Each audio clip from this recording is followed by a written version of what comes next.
Catch Me on the Exhale podcast. This is all about two 40-something-year-old besties who unknowingly but simultaneously took a deep dive into the land of mind and body. Listen as we abbreviate our self-care journeys and turn overwhelm into manageable and practical tools for everyday use. Welcome to episode 2 of season 3. We're back again. It's like we never left. We truly never left.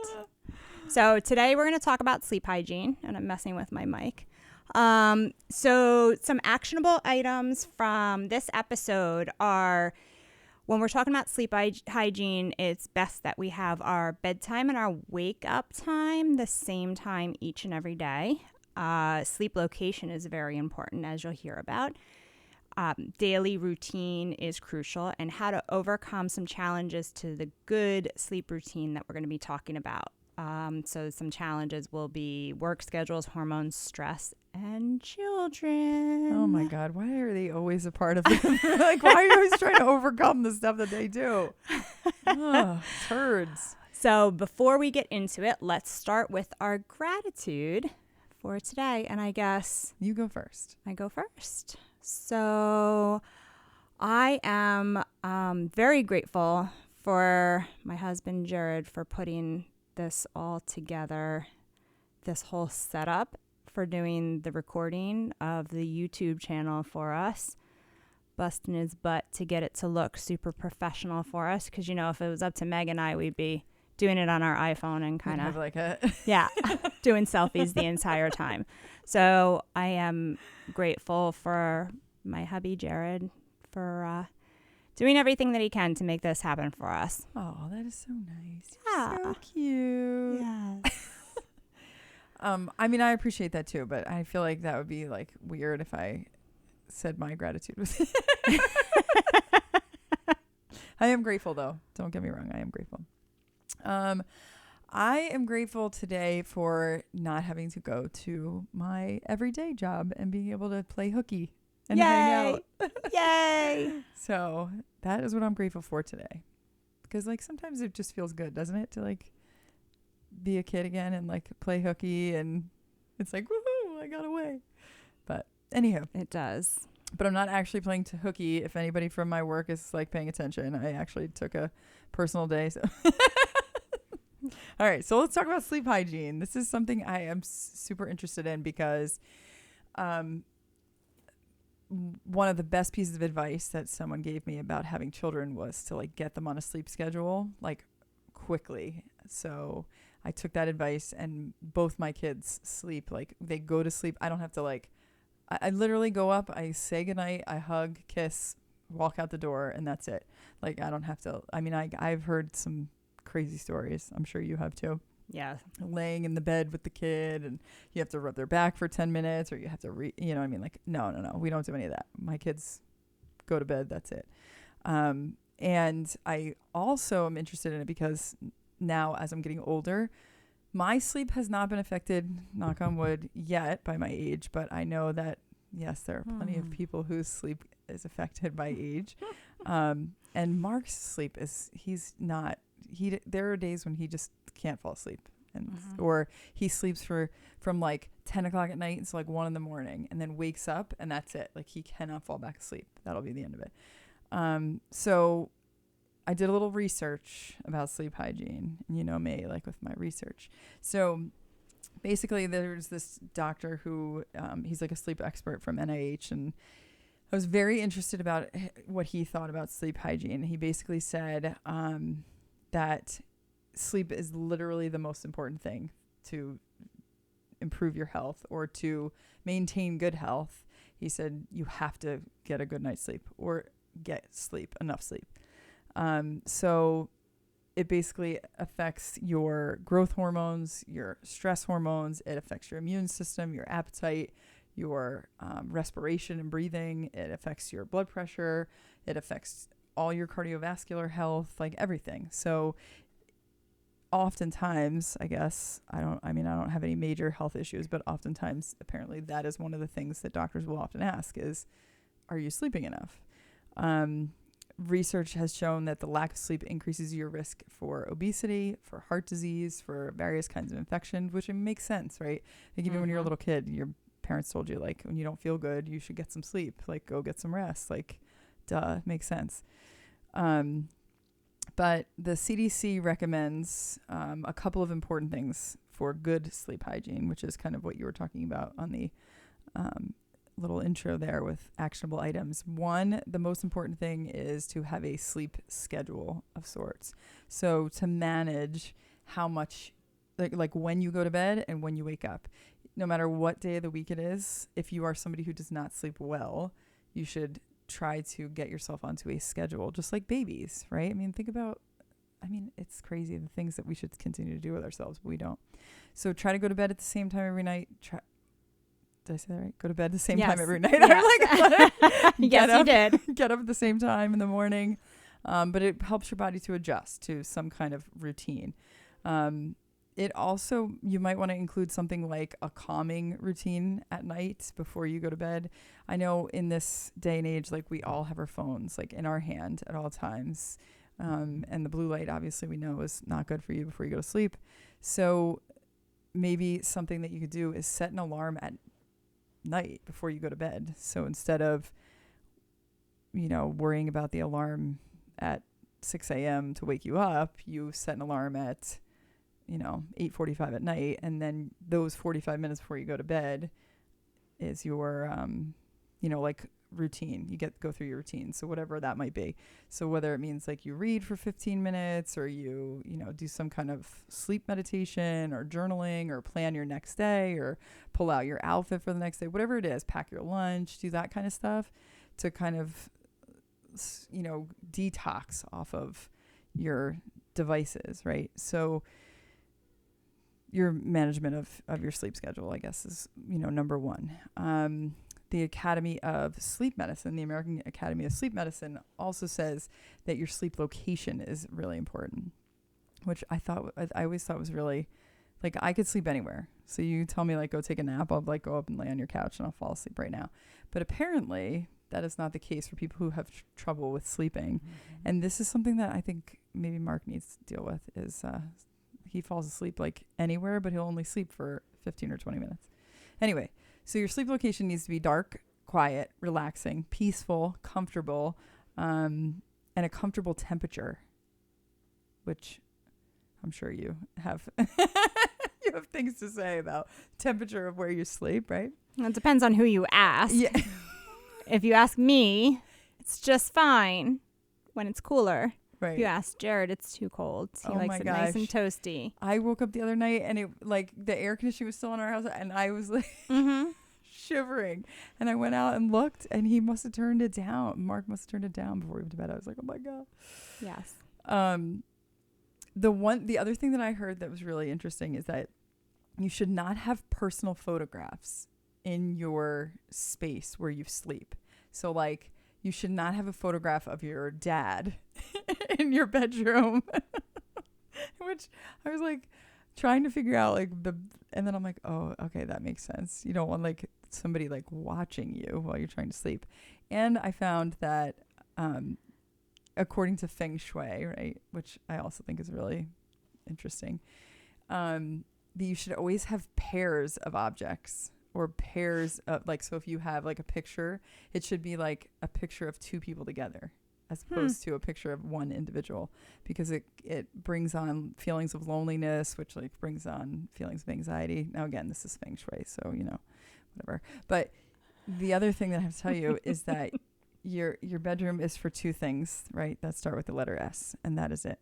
So don't do any work in your bedroom. Don't be like on your computer in your bedroom. You shouldn't watch TV in your bedroom. And you should remove all your electronic devices. So do not use your smartphone as an alarm, which I'm totally guilty of because I use my smartphone as my alarm. And in fact, we have like multiple smart devices in our bedroom. I wonder if that's why Mark can't sleep. He's got like his watch that like alarms him, and so a good, quiet, non-technologically advanced sleep location was the second tip. And the third tip from the American Academy of Sleep Medicine was that you should establish a daily routine. So physical activity should be a part of your daily routine. So this ties in nicely with what we were talking about last episode about moving and exercise. But you should also try to avoid caffeine. I would argue caffeine close to bedtime. You know, if you're somebody who doesn't deal well with caffeine, maybe cut off the caffeine by 1 p.m. or something. If you know you have to go to bed that night by 10 o'clock, like caffeine can be in your system for a long time. Avoid alcohol and large meals close to bedtime too, because those things are all known to make it difficult to fall asleep, which makes sense, right? Large meals, obviously your body is trying to like break down the meals, and if you are trying to sleep, then your body can't shut down that system to be able to rest and recover and all that fun stuff. So those are the 3 major tips that the American Academy of Sleep Medicine suggested. So I want to add something that Jay Shetty suggests regarding sleep location. He's the how to be a monk or how to live like a monk. Yeah, live like a monk. Yeah, he's the book that I read. Quote unquote. Quote unquote. So sleep location, he says, so when you wake up in the morning, you want whatever you first see in the morning to be pleasing to the eyes.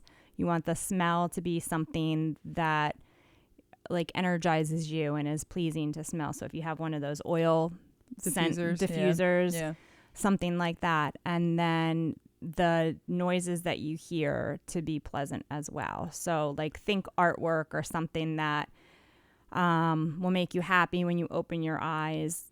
Position strategically. Like if you're aside, like have it on your side in front of you, and then the oil diffuser, and then I don't know if you don't have any electronics, I don't know how you're going to get the sounds, or you have your windows open. Like we have our windows open right now because it's been beautiful out. You hear the birds chirping. As long as the neighbors aren't out, then you're good. You hear the water. Yeah. So I like that though. I like when he said that. Yeah. So it makes sense. I mean, if you think about it, like trying to sleep in a cluttered space, like you think about, you know what I mean? Like that brings feelings of anxiety. If you're somebody who's like, doesn't like clutter and you know what I mean? Think about people who are like moving and they put all their crap in a box and you know what I mean? Yep. Living out of the suitcase. Like that's why it's not good for you, right? Yep. Okay. Definitely. So I'm going to talk about. I can't wait to hear because I feel like this is exactly who we are, right? Like I'm like, oh, try all these wonderful things. And you're like, but what about this? And I'm like, all right, so there's challenges to good sleep routines because I'm going through them. So we'll just talk about that as well. So the first thing that I thought of immediately was work schedule, right? Because some of us work schedules, shift all work. Over the place. Yeah. So just for instance, I work during the day some days and nights other days.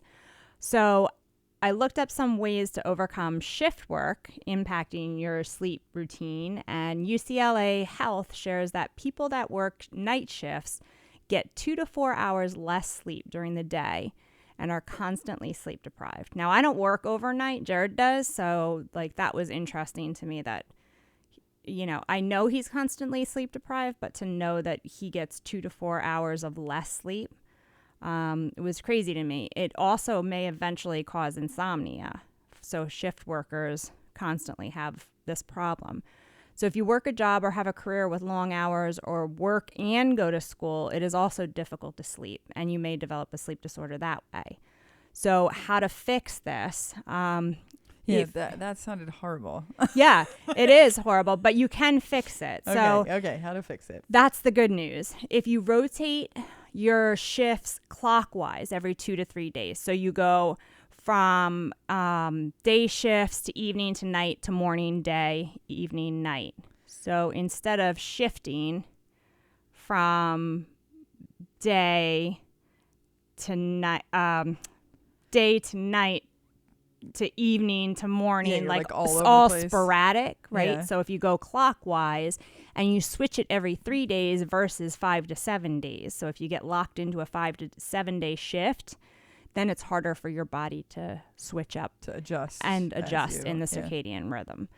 90-minute naps right before a night shift helps you maintain alertness. Eat healthy regular meals spread out over 3 times a day. So no matter what your shift work looks like, still maintain that habit of eating 3 meals a day, and don't eat within 3 hours of bedtime, and keep your schedule the same when you're off. Now, everything holds true to what you said with the daily routine. But you have to shift the routine. But you shift it to match what your schedule is. Yeah. Yeah. I would have to literally write that down. Yes. And they gave you, it was really cool. They gave you like what a mock schedule would look like. Yeah. Going that clockwise schedule and shifting it every 3 days. So now, your schedule even is like, does your schedule do that? Because you have days where you work like 7 to 3. Some days it's like 3 to 11. So mine does do day evening. Yeah. I don't work overnight, so I don't necessarily have to worry about that. Yeah. But I don't go to bed and wake up at the same time every day, which is probably one of my huge problems. Well, it would be hard to do too, because if you're working until 11 o'clock at night, by the time you drive home and then you get in bed, like you can't get up at 5 o'clock in the morning, 5:30 that you would normally get up for a 7 a.m. or whatever. Yeah.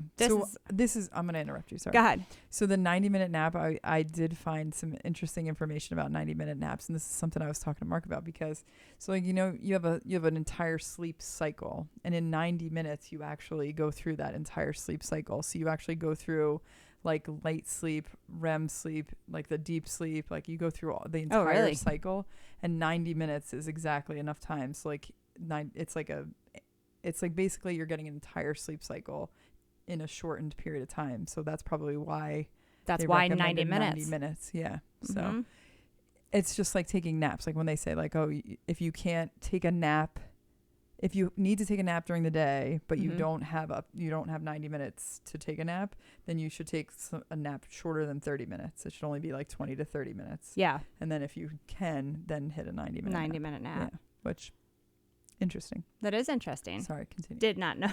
Continue. Did not know that. On I to appreciate you. Yes. So how to overcome hormones impacting sleep routines. So this is from Yale Medicine. Yes.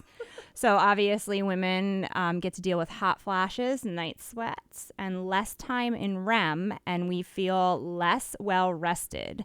So women are more likely to develop insomnia, but just as likely to develop sleep apnea as men. With that, they suggest estrogen replacement therapy, eat soy-rich foods, which I think soy-rich foods also have consequences to eating as well. So just be careful with that. Stay away from spice. I laughed hysterically. Stay away from spicy foods that make you hot. Duh. And then dress in lightweight clothes. Duh. And stay away from red wine, probably. Yeah. That's like every time white wine, maybe. I mean, even white wine know. sometimes, right? So, like Captain Obvious here. So that is hormones impacting sleep. Unfortunately, there's not a whole hell of a lot to do to. Yeah. You're just kind of dealt the cards you are, unless you decide to do estrogen replacement therapy, and even that, there's risks. Yeah. We're women. Yeah. We can just get a push out babies, and then these are the cards we're dealt as we age. The benefits of aging. Pros and cons. We'll talk more about those benefits of aging in episodes coming. Yes. Stay tuned. So how to overcome stress impacting sleep routines. Anxiety. I have some of that.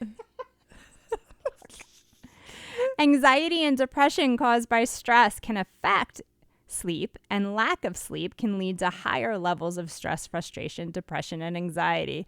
A kick in the ass, right? So if you're anxious or depressed, you're not going to sleep very well. And then when you don't sleep very well, you're going to be more anxious and more depressed. Yeah. Good times. Yep. Ding, ding, ding.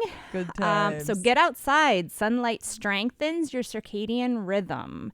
Get out of bed if you can't sleep and do something relaxing instead. So when Mark wakes up at 1 a.m., I was thinking about him. Get outside, like just go do something relaxing, get out of bed. Yeah. Because that's what happens to me. I'll wake up out of nowhere. Yeah, and then you try to roll over, and then you try to roll over again, and you try to, Right. He usually goes out and lays on the couch, and then he can fall back asleep. He's like in a different place. It's like really weird. But it doesn't happen. Like he can't fall back asleep every time, but right. Yeah.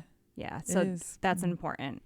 This is in addition to the consistency and routine of what Meg had shared earlier. How to overcome children impacting sleep routines. So for younger children, expose your child to daylight within an hour of them waking up for 30 minutes at least to reprogram their internal clock, which is going to help with their circadian rhythm. As much outdoor time as possible throughout the day helps them tire easier at night. Hello, fresh air. Yeah. But that's for anybody, right? I mean, if you think about, you know what I mean? Like you always sleep better on days when like if you go to a picnic and you're outside and you're walking around and you're doing stuff like, duh, or you're doing like yard work. It's absolutely makes sense. Yeah. So their bedtime routine is very important. This article stressed no fighting at bedtime. So it is what it is. You're adjusting. If you're in the process of adjusting their bedtime routine, you're not fighting about it. You're just in the process of adjusting and you're not going to argue about it. You're going to make modifications as needed, and meet the child where they're at. Bed. Yeah. I said get it. So Kyle and I argued all the time about over bedtime. Yeah. Really? Yep. All the time. But he was a fantastic sleeper. Yeah. It was just going to bed. Yeah. Because he wanted to stay up all the time. Yeah. So, make sure naps are not too late or long in the afternoon. I like this is one of those things like it like drives me crazy. Like one of Mark's friends has a kid who apparently like still takes naps at whatever age he is. If I tell you, then it will give too much away. But anyway, is a little bit older than nap time and takes these long naps in the afternoon. And then he's like, oh, he won't go to bed till like 9:30 at night. I'm like, no shit. Duh. Yeah. Like at some point they stop having to sleep for, 18 hours in a day. Like, hello. But yeah, duh. So again, no electronics in the bedroom. Yeah. For anybody. It's the same. And that's it. Like all these things along with, again, everything that you had said in your research. It showed the same thing. So I think sleep hygiene is like one of those things that we very rarely talk about. Like nobody, it's like one of those things. Oh, do you get a good night's sleep? And you're like, well, no. Well, what do I do to get a good night's sleep? Like I don't know what to do. At some point it's, I think it kind of speaks to like our nonstop society too. You know what I mean? Absolutely. Like we have so much to do and we can't stop to like, there are very few things that you have to do like on a timed schedule, right? Mm-hmm. I mean, if you take medication or, you're diabetic and you need insulin or, you know what I mean? Like there's certain things like you have to do on a time schedule, but like we're just so, it's like why I hate homework too. I think homework is the stupidest thing ever.